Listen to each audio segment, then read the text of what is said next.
thoughts about ozone therapy.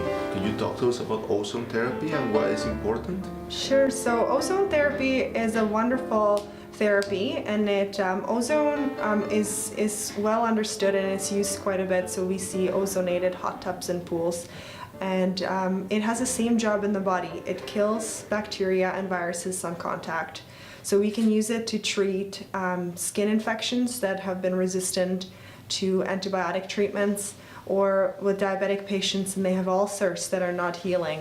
Ozone is wonderful and it improves healing so much. We can use it intravenously as well, and it helps to treat chronic infections that a lot of patients have.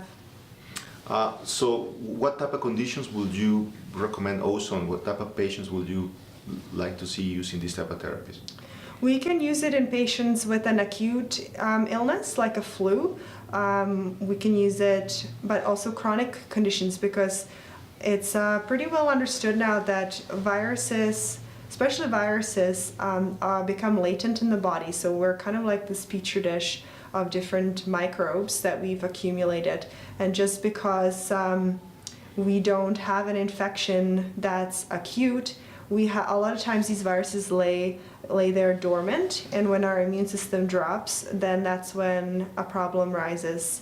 But with ozone, we can use it and it starts to decrease the amount of viruses that are stored there. So our immune system doesn't have to necessarily wait for that infection to rise up. We can start treating it with ozone even before. What are your favorite routes of administrations for ozone? And how long will you do it, for how many treatments, etc.? So we can use it in intravenous injections. We can use it in any of the therapeutic injections that we use for muscles and joints. We can also use it on the skin. We can ozonate different products they're applied to the skin, and it can be used that way. We can also be used as in rectal way to treat any gastrointestinal conditions where there are infections involved, and it works very well. Mm-hmm. Like such as would be? Well, such as, for example, if there is Clostridia, often it's very resistant to antibiotics.